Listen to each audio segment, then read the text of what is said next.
You're with SkyNews.com. It's many people's dream, quitting the rat race to start an online business where you can work from home and potentially earn a fortune. Well, that's just what Anthony Ponsford has done. The former city lawyer left his 55 grand a year job in 2003 to sell stuff on eBay. Over the last 7 years, his business has grown and grown.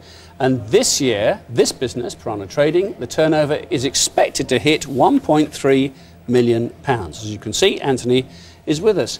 '03 was a grim time, though, Anthony. I mean, the dot-com bubble had just burst. What made you leave your job behind? Well, I think the dot-com bubble was a bit of a gold rush, a modern-day gold rush. A lot of investors, as we know, lost their shirts. But the interesting thing that developed out of that was that these very sophisticated investors clearly thought that the future of retail was on the internet. And so that was the main attraction initially. The eBay business model makes things very simple. If you take what I did to start with, I was selling memory cards, just working from home. I had no overheads, I had no business premises. So from to that extent, the risk was very, very small. eBay gives you access to millions of customers and your listings can cost under £1. So virtually no risk. How about suppliers, though? I mean, you've got to have products that people want to buy, surely, if you're going to get any kind of volume. That's it. I think when product selection is very important. Now, the idea, I think, is to select product categories where you already see a large demand. So, for example, we sell a range of of computer desks, which everybody's going to want. They'll carry on wanting them in the future.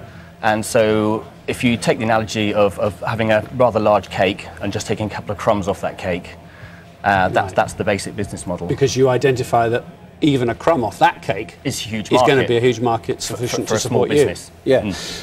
Has it been difficult getting to this stage? Have there been some rocky moments along the way? I think the business model, as I say, because of the low overhead that you have that there are virtually no barriers to entry with the eBay business model. So it hasn't been that tricky because I haven't assumed a huge amount of risk. I've been quite lucky with suppliers. Product selection's been very carefully done. And so did you have any particular expertise in computer desks, for instance? I mean, just common sense, was it? You just saw a few, thought, I like that one, I don't like that one, I'll be able to sell it. Well, yeah, exactly. Buy 10 of 20 different models, 5 of them sell well, keep selling the 5, ditch the 15. Were you worried about the economic downturn that we're in at the minute and what's going to happen? I think to a certain extent that's helped online trade. If you look at the statistics, people have moved away from the traditional high street retailers and moved online. So, for example, somebody who may have 3 years ago spent £300 on a computer desk from John Lewis is now looking for a bargain online, and they find that they can get something of comparable quality from us for £100. Now, this is a $64,000 question, perhaps, or at least $1.3 million question.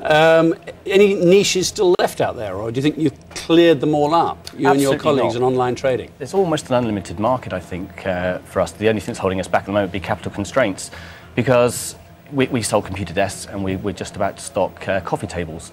Now, if you look at the online demand simply for home furniture, home flat pack furniture, that's huge. And of course, within the range of coffee desks, computer tables, you can perhaps have 20, 30 models. Okay, so we'll go and register a few web names this evening. Anthony, good to talk to you. Congratulations again. Thank you very much.